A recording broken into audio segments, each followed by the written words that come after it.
हमारे पास second MCQs आ जाता है। Which type of bond are primarily responsible for the formation of biological molecule. जब मॉलिक्यूल आपस में कंबाइन होते हैं तो कौन सा बॉन्ड बनता है?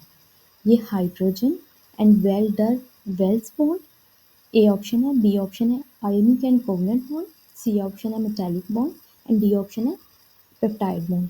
तो अगर हम देखें ना मॉलिक्यूल्स को तो वो आयोनिक और कोवलेंट बॉन्ड के ज़रिए जुड़े होते हैं। अगर ये ऑप्शन ए की बात करें तो ये उसमें यूज़ होता है डीएनए की। जब दो न्यूक्लियोटाइड आपस में बॉन्ड करते हैं तब ये हाइड्रोजन बॉन्ड मोस्टली यूज़ होता है। और ये पेप्टाइड बॉन्ड लिपिड्स में यूज़ होता है और उसके अलावा प्रोटीन के अंदर यूज़ होता है।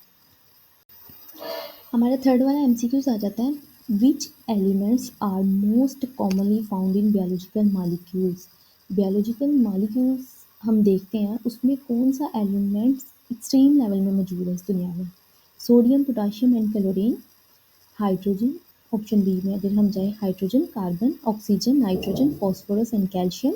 Option C iron, magnesium and zinc. Option D sulphur, silicon and gold. अगर हम देखें तो option B is the correct option. Hydrogen, carbon, oxygen, nitrogen, phosphorus and calcium. अगर हम अपनी बॉडी को देखें तब भी ये चीज़ें उनमें ज़्यादा है क्योंकि ये मोस्टली 16 बायो एलिमेंट्स में से ही आ रहे हैं एलिमेंट्स। अगर हम अपने इन्वायरमेंट को देखें तब भी यही एलिमेंट्स सबसे ज़्यादा हमें मिलते हैं। फोर्थ एमसीक्यूज है हमारा। विच of the following is an example of a macro molecule.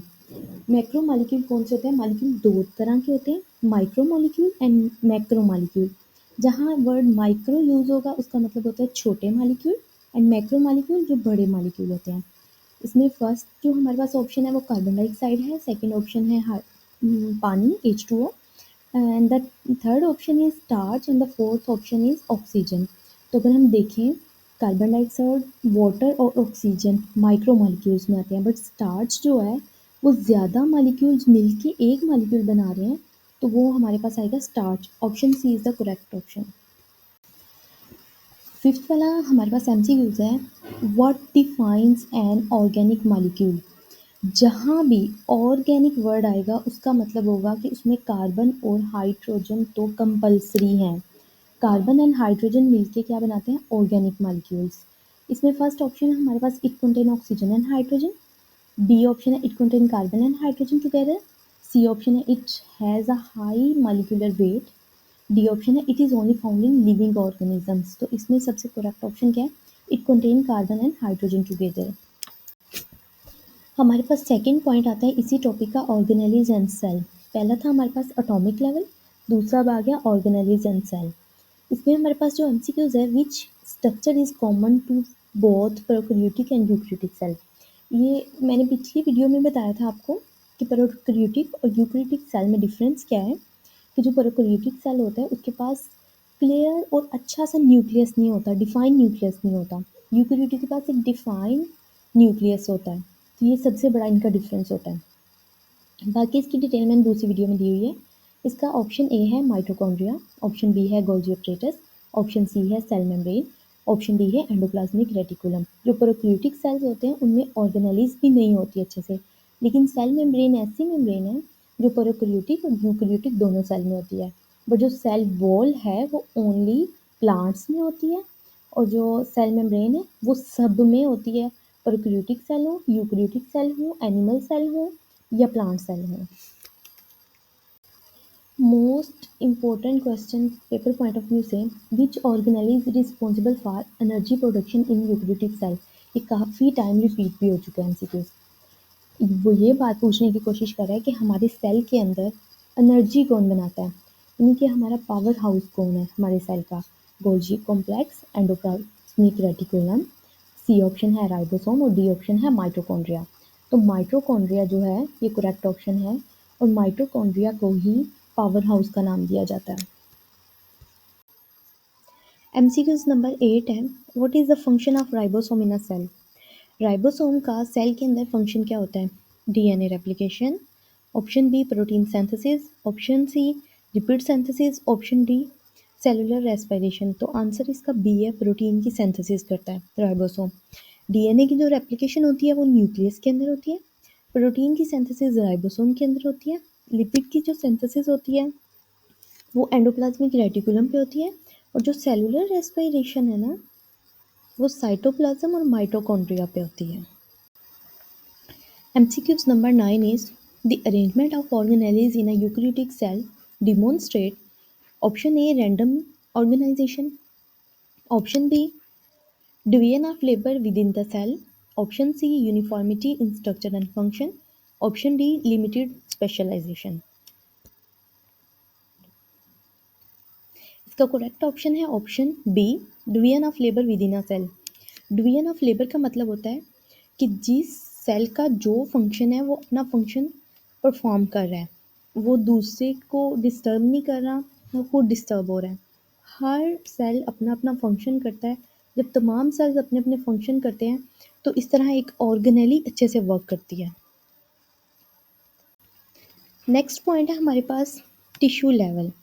Tissue level का फर्स्ट एमसीक्यूज है, a tissue is defined as, tissue की डेफिनेशन पूछ रहा है, a group of similar cell performing the same function, option B a single type of cell that function independently, option C an organ responsible for a specific function, option D a layer of cell that only exists in plants। Correct option है option A, a group of similar cell performing the same function. जब एक जैसे cell एक function को perform करते हैं तो उसको हम क्या कहते हैं, टिश्यू। डिफरेंट टिश्यूज मिलके फिर ऑर्गन बनाते हैं।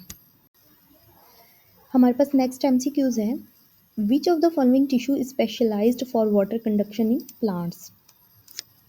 Option A phloem, option B xylem, option C glandular tissue, option D muscular tissue. जो फिलोएम होता है ना, वो फूड को ट्रांसपोर्ट करता है। फूड की ट्रांजैक्शन जो होती है वो प्लांट के अंदर किसके ज़रिए होती है, फिलोएम के ज़रिए। इसका करेक्ट ऑप्शन है बी जाइलम।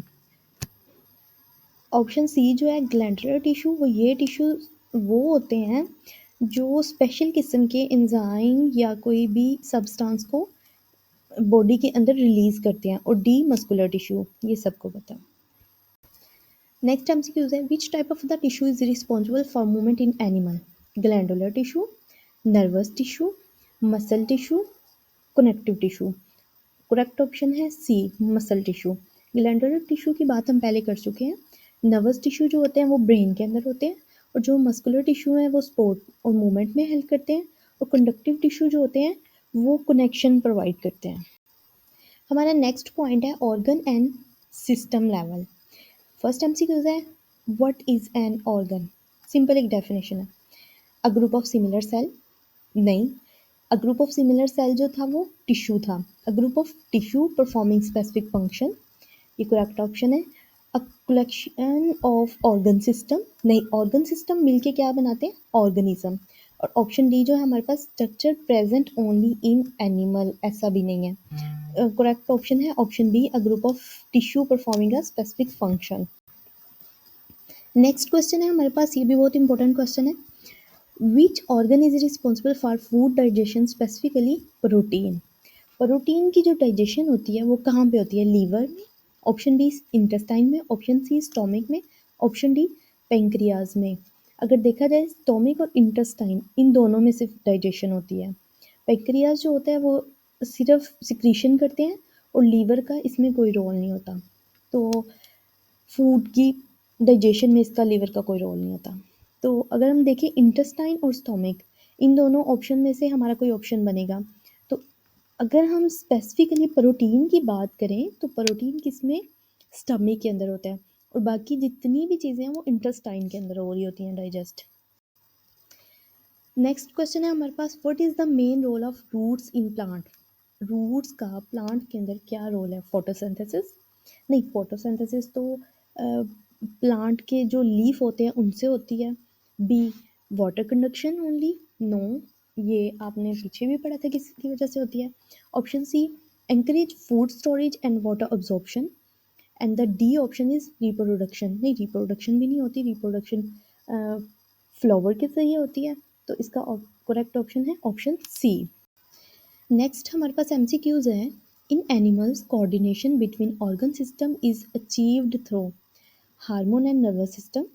क्वेश्चन मैं आपको समझा देती हूँ। क्वेश्चन क्या करने की कोशिश कर रहा है कि एनिमल्स के अंदर जो ऑर्गन सिस्टम की कोऑर्डिनेशन है, कि वो ऑर्गन सिस्टम किस तरह से मिलजुल के काम करता है, उसकी कोऑर्डिनेशन किस तरह से हम अचीव करते हैं हार्मोन्स और नर्वस सिस्टम की हेल्प से।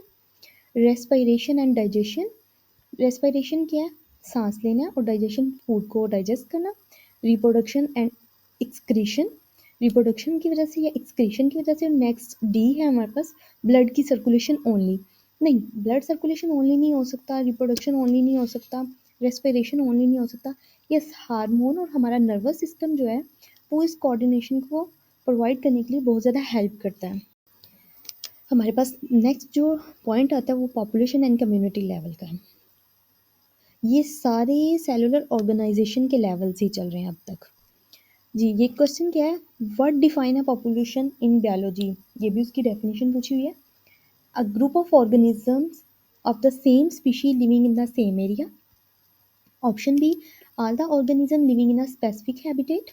Option C, a collection of ecosystem in a region. Option D, a single organism in a habitat. तो इसका करेक्ट ऑप्शन है a group of organisms of the same species living in the same area. Next MCQs है, paper point of view से बहुत important है। Which attribute is unique to population but not individual organism? कि कौन सा ऐसा unique attribute है जो पॉपुलेशन के लिए तो बहुत ज़्यादा ज़रूरी है लेकिन एक इंडिविजुअल के लिए इतना ज़्यादा ज़रूरी नहीं हो सकता। Gene frequency and gene flow. Option B, respiration and excretion. Option C, response to stimuli. Option D, hormonal coordination. देखें, अगर रेस्पिरेशन की बात करें, अगर रेस्पिरेशन की बात करें तो ये भी सिंगल पर्सन में होती है। रिस्पॉन्ड टू स्टिमुलाई, ये भी एक जिसके साथ कोई एक्शन हो रहा है उसने ही रिस्पॉन्स करना है, ये भी इंडिविजुअल का काम है। ऑप्शन डी, हार्मोनल कोऑर्डिनेशन, ये भी एक ऑर्गन सिस्टम मिलके मेंटेन कर रहा होगा, ये भी इंडिविजुअल के अंदर होता है। जीन की फ्रीक्वेंसी और जीन फ्लो, ये पॉपुलेशन के लिए इम्पोर्टेंट है क्योंकि जीन की फ्रीक्वेंसी और जीन का फ्लो एक पूरी सीक्वेंस के साथ होगा, एक पूरी पॉपुलेशन के अंदर होगा, एक इंडिविजुअल के अंदर नहीं हो सकता।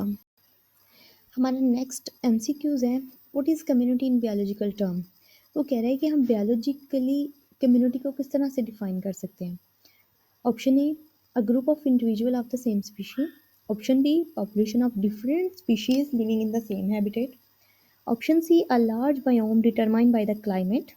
Option D, an ecosystem with only abiotic factor. तो इसका राइट ऑप्शन है population of different species living in the same habitat.